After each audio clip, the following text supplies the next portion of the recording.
आज हम पढ़ने वाले हैं कक्षा 12वीं फिजिक्स में। क्वेश्चन है हमारे पास, N A N D gate किसे कहते हैं, इसका प्रतीक चिन्ह, बूलियन व्यंजक और सत्यमान सारणी को बनाइए। तो हमारे पास क्वेश्चन है N A N D gate. तो हम देख रहे हैं हमारे पास N A N D gate में यहाँ सबसे पहले एन लगा है।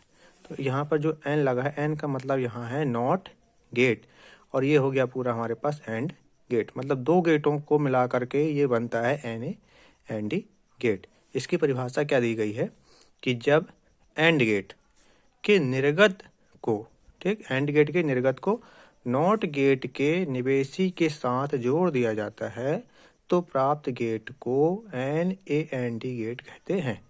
ठीक, परिभाषा में क्या बोला गया कि एंड गेट के निर्गत को नॉट गेट के निवेशी के साथ जोड़ दिया जाता है तो प्राप्त गेट को N A N D gate कहते हैं।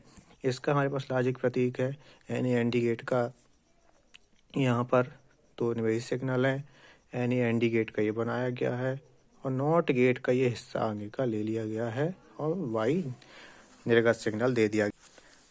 तो अब हम आपको बताते हैं कि ये चित्र कैसे बनता है लॉजिक प्रतीक का, इसको हम कैसे बनाएंगे। तो हमको क्या बनाना है, N A N D gate. तो N A N D gate में सबसे पहले हमारे पास यहाँ पर दो गेट हम बता देते हैं, एंड नॉट गेट और ये एंड गेट। तो एंड गेट का चित्र आपको पता होगा, लॉजिक प्रतीक, कि इसमें दो निवेश सिग्नल होते थे और इस प्रकार चित्र बनता था और यहाँ तक हमारे पास चित्र बनता था एंड गेट का। तो ये हमारा यहाँ से यहाँ तक का हो गया एंड गेट, ये हमने लिख दिया है यहाँ पर एंड गेट।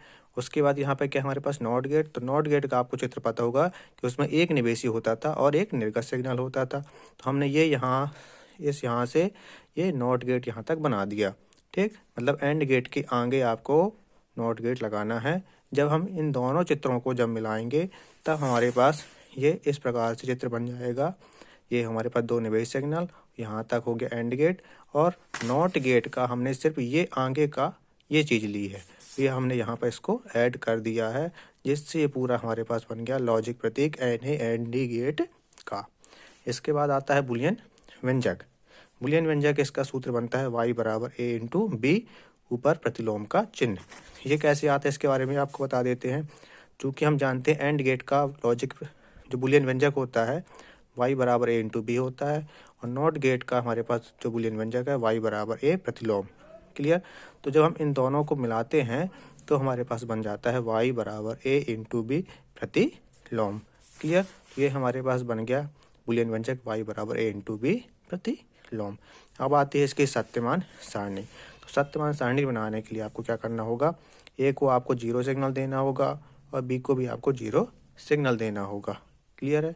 जब हम यहाँ पे सिग्नल देंगे तो हम इस फॉर्मूले की बात करते हैं। इस फॉर्मूला में हम रखें, हम यहाँ पर इसको रखेंगे। हम इसको यहाँ पर सूत्र है हमारे पास कितना है, y बराबर a इंटू बी।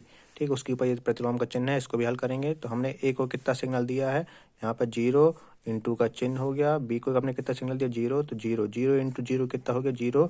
उसके ऊपर कौन चिन्ह लगा है, प्रतिलोम का। तो हमने प्रतिलोम का चिन्ह लगाया। प्रतिलोम का चिन्ह क्या करता है, जस्ट उसका उल्टा कर देता है। 0 का उल्टा क्या हो जाएगा 1। तो हमारे पास y निर्गत सिग्नल की वैल्यू कितनी प्राप्त हो गई 1।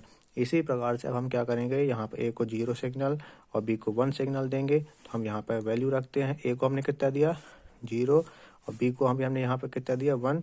तो 0 इंटू 1, 0 गुणा जब 1 के साथ होगा तो कितना हो जाएगा 0, और ऊपर ये प्रतिलोम चिन्ह लगाएंगे। प्रतिलोम चिन्ह क्या करेगा, उस सिग्नल को बदल देगा, प्रतिलोम कर देगा। तो हमारे पास वैल्यू y की कितनी प्राप्त हो गई 1। अब हम यहाँ पे क्या करेंगे, a को 1 सिग्नल देंगे और b को 0 देंगे। इसकी वैल्यू हम यहाँ पर रखते हैं, a को हमने कितना दिया 1 इंटू बी को हमने कितना दिया 0। तो 1 का गुणा 0 के साथ होगा तो कितना हो जाएगा 0, और प्रतिलोम चिन्ह, प्रतिलोम बदल देगा इसके मान को, 0 को उल्टा 1 हो जाएगा। अब आपको क्या करना है, यहाँ पर a को 1 देना है, b को भी 1 देना है। इसकी वैल्यू जब आप यहाँ पर रखेंगे तो आपको क्या होगा, a का वैल्यू 1 और b की वैल्यू 1। 1 का गुणा 1 के साथ होगा तो कितना आएगा 1, ऊपर ये प्रतिलोम चिन्ह, जब प्रतिलोम चिन्ह लगेगा तो उसकी वैल्यू को बदल देगा, 1 का उल्टा 0। यहाँ पर निर्गत सिग्नल कितना प्राप्त हो गया 0। इस प्रकार से ये क्वेश्चन समाप्त हुआ। धन्यवाद।